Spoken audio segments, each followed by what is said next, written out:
So I want you guys to kind of just give us your biggest secret for YouTube. There's two things that you can do that are really, really easy and really, really public and will help exponentially. One, if you right-click on any YouTube page and you go to page source info, you can see, if you scroll through the HTML speak, there's also third-party apps that do this, but you can see the tags that that creator used, which YouTube about 4 years ago made dormant. They made sure that you couldn't see the tags that creators were using because they didn't want you to rip off other people's tags.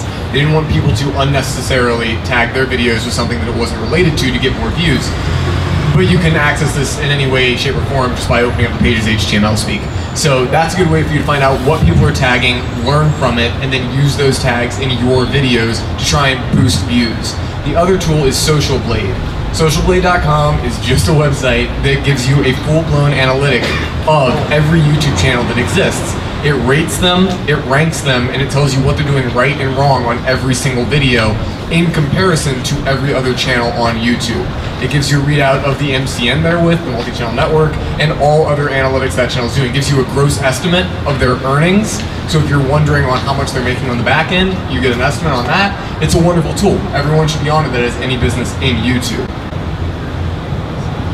Yeah, Social Blade also gives you like a rating of your channel, like a food, you know, like an A or B or something. I always joke with my friends like they've got a C rating or something.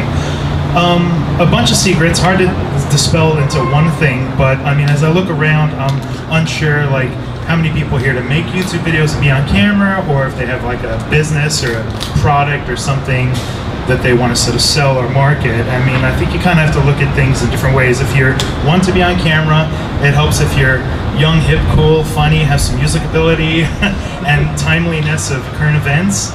If you have sort of a product or something you want to sell, you want to try and also tap into those things in some way. And if it's something timely, you know, tapping into like what's a hip thing or a current thing. If it's a sport event that's happening, tying in a video with that, or a tentpole thing.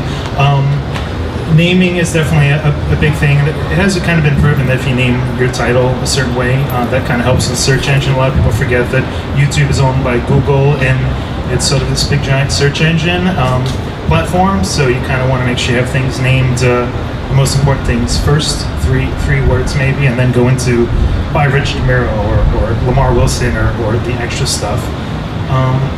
But mostly, I guess, before I pass the mic, I mean, mostly kind of look around and see what else is out there and what people are doing, and try and gravitate a little of that and be like, hey, well, you know, this thing is really big now. If I type in cats fighting or something, what kind of things pop up?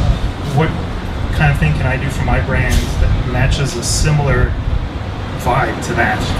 You know, it's all, YouTube is like whatever the day is. You know, next whatever we're talking about here, this is archived on YouTube, will be irrelevant in next year's, you know, thing. So next month, tomorrow, in and out.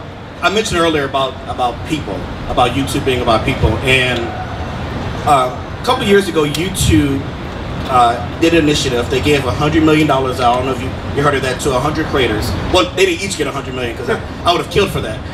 But they, you know, 100 creators, about $1 million a channel. And what they wanted to do is make shows, because they were trying to compete with the likes of Hulu, Netflix, TV, and they wanted to, you know, get people to create shows. So that they had all these celebrities and all these well-known people make shows, and 98% of them failed.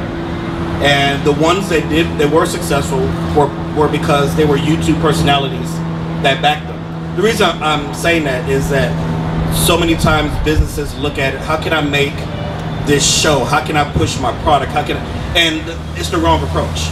If you look at Subway, what did they do for years? They had one person that gravitated all their marketing around. You weren't buying the sandwich, you were buying Jared. You were buying the idea of, ooh, if I eat this, I can live better, I can feel better, I can eat healthier. Are you all familiar with Robert Scoble? Anybody? Okay, so he's a well-known digital person as well. He works for Rackspace. You wouldn't know it because he talks about all kind of things. He interviews CEOs, startups. Everything is revolved around him.